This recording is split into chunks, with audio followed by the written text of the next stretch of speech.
নমস্কার বন্ধুরা, অলি রান্নাঘরে সবাইকে জানাই স্বাগতম। আজকে আবার একটা নতুন রেসিপি নিয়ে হাজির হয়ে গেছি। তো বৈকালে বসে বসে ভাবলাম কিছু পিঠে খেতে ইচ্ছা করছে, কিন্তু বাড়ির মধ্যে কোনো চাল গুঁড়ি তো ছিল না। তাই ফ্রিজে দেখলাম অনেকগুলো রাঙা আলু পড়ে আছে, তাই রাঙা আলু দিয়ে আজকে দুধ পুলি বানিয়ে ফেললাম।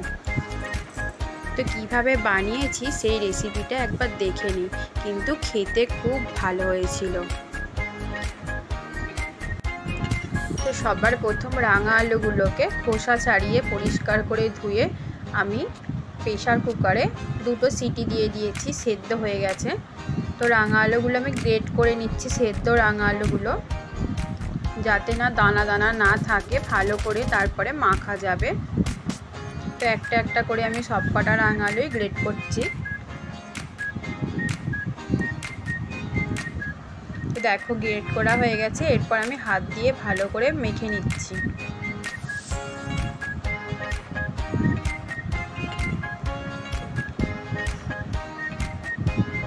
তো এর মধ্যে আমি কিছু শুকনো উপকরণ দেবো।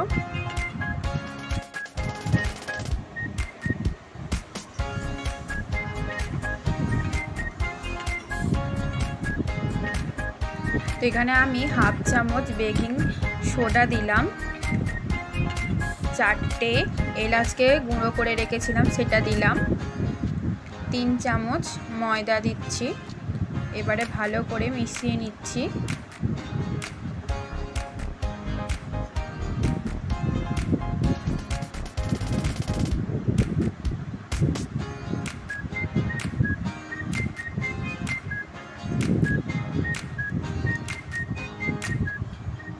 অল্প পরিমাণ লবণ দিলাম,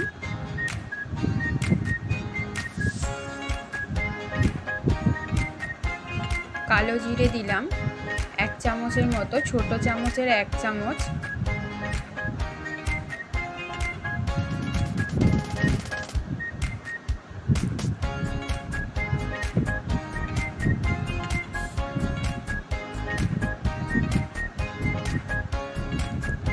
এক চামচ ঘি দিচ্ছি।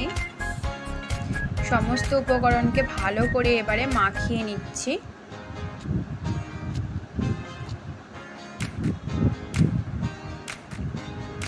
মাখানোর পরেও দেখছি অনেকটাই এখনো ময়দা লাগবে, 2 চামচের মতো। তো 2 চামচ ময়দা আমি এখানে অ্যাড করলাম। এবারে ভালো করে মাখিয়ে নেব।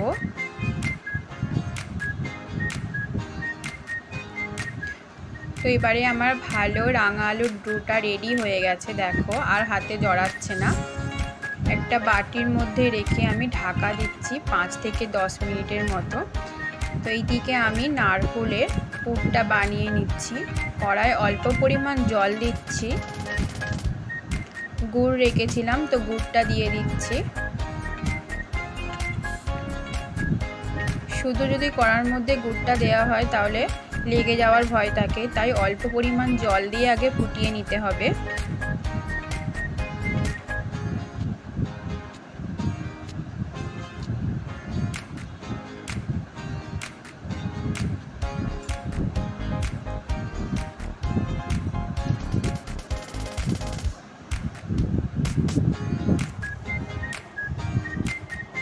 তো গুড়টা ফুটে গেছে।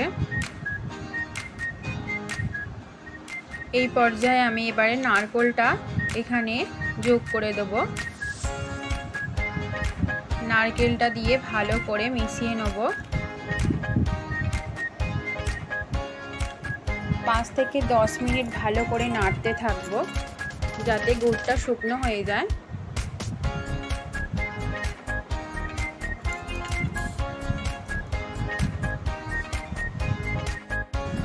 এর মধ্যে আমি 2 চামচ আমুল দুধ দিলাম।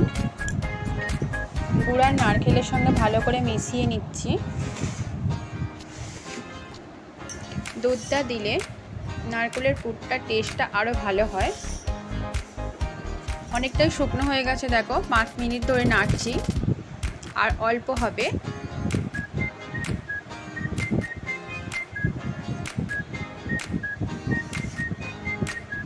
দেখো রেডি হয়ে গেছে, কালারটাও অনেকটা চেঞ্জ হয়ে গেছে।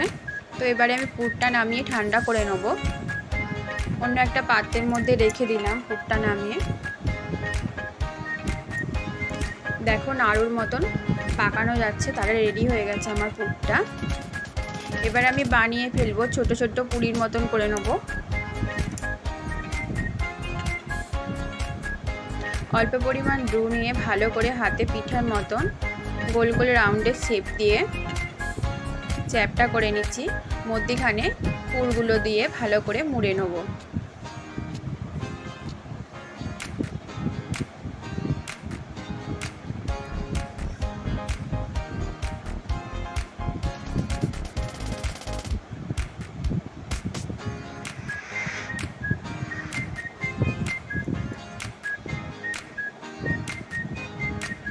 তো একটা একটা করে আমি সবকটা বানিয়ে ফেলবো।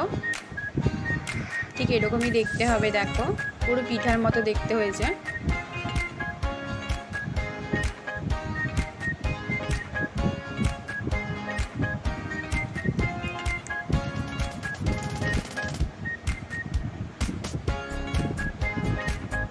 আরও একটা করে দেখিয়ে দিচ্ছি, তোমরা এইরকম ভাবেও বানাতে পারো।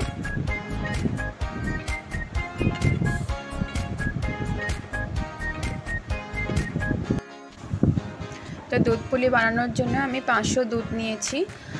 দুধটা ভালো করে ফোটাতে বসিয়ে দিচ্ছি। দুধটা আস্তে আস্তে ফুটুক এবং ঘন হয়ে যাক। তো তার আগে আমি এখানে পিঠেগুলো তেলে ভাজবো, তার জন্য কড়াইয়ের মধ্যে তেল গরম বসিয়ে দিয়েছি।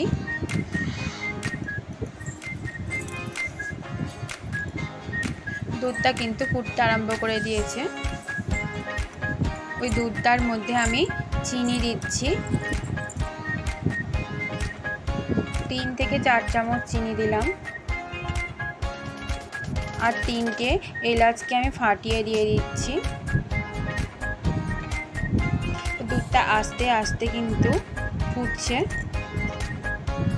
এদিকে তেলটা আমার গরম হয়ে গেছে।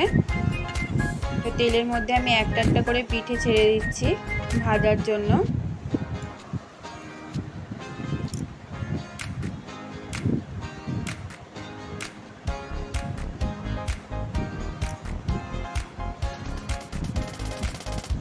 আমার এই রান্নাটা যদি ভালো লেগে থাকে তাহলে আমার চ্যানেলটিকে লাইক এবং সাবস্ক্রাইব করতে ভুলবে না। তো আমি এপিট ওপিট করে সমস্ত পিঠেকে ভেজে নিচ্ছি। ভাজা হয়ে গেছে, দেখো ভেজে তুলে নিয়েছি।